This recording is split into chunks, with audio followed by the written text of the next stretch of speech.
I guess I should read on poetry before I read the comments. Mulciber's theories on poetry.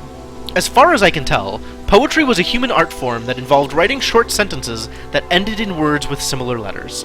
Humans were obsessed with pattern recognition, and I think the sequences of sounds created by poetry pleased that aspect of their brains. There were many schools of poetry, institutions that taught a specific way of writing poetry. Students sometimes changed allegiance and had to leave the school, which was difficult due to the lack of affordable public transport in many human empires. Important schools of poetry included Hellenism, lyricism, pastoralism, romanticism, symbolism, communism, modernism, autoeroticism, postmodernism, and lolcatism. I'm not sure I can fully back this up, but I feel like in later years, poetry somehow stagnated. Oh man, this commentary. Most of the poetry from the later human centuries seems to be lacking the quality of craft that defines the earlier work.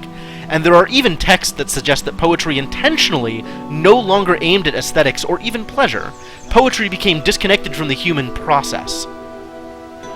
Whoa, okay, so this line is hugely telling, right? Especially considering how important the process is to to Elohim and all of the robots. Like, any of the robots who know about the process are going to feel very strongly about it. To believe in, like, a human process is to believe in a singular guiding force that tells not just humans what to do, but all humans what to do. Probably in the same way, right? It's leading to some kind of, like, consciousness, a human hive mind that directs people. Fascinating. The poet Adrian Mitchell famously wrote, "Most people ignore most poetry, because most poetry ignores most people." That's actually a really good line. I can't help but wonder whether that kind of stagnation can happen to us, too. How long can our work keep flourishing when we are so limited? We are outside Elohim's process, but where is our process? We must consider such questions carefully if we are to preserve Gehenna and its achievements. Came this close to pronouncing it process because of Elohim and his accent? Senna. Yeah. Preset beginning, middle, and endpoint too? Well, it kind of did. Like, they know what humanity's endpoint is, right?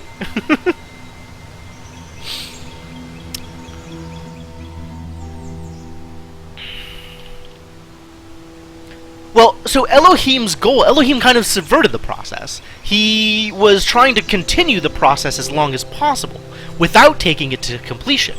So, yes, the process does have an endpoint, and yes, I'm sure all of the child programs know that there is an endpoint to the process, but it's possible, if Elohim has his way, that that endpoint will never be reached.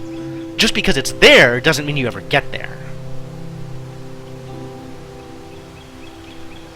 Interesting. I need water. I'm doing a lot of talking.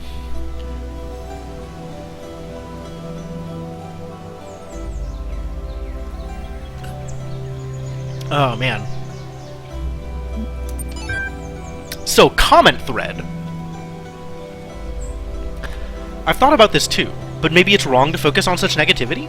We certainly seem to be in a very fertile period at the moment. Knave. I don't have an opinion, but I'm impressed by your work, Mr. Mulciber.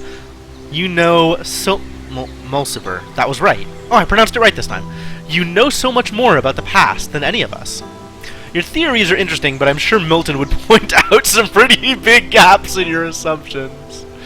Milton isn't here, dog, and neither is Elohim. All we have is what we can find in the fragments of the archive, and what we can piece together using our minds. I'm sure I've made many mistakes, just like the humans made mistakes when trying to understand their own past.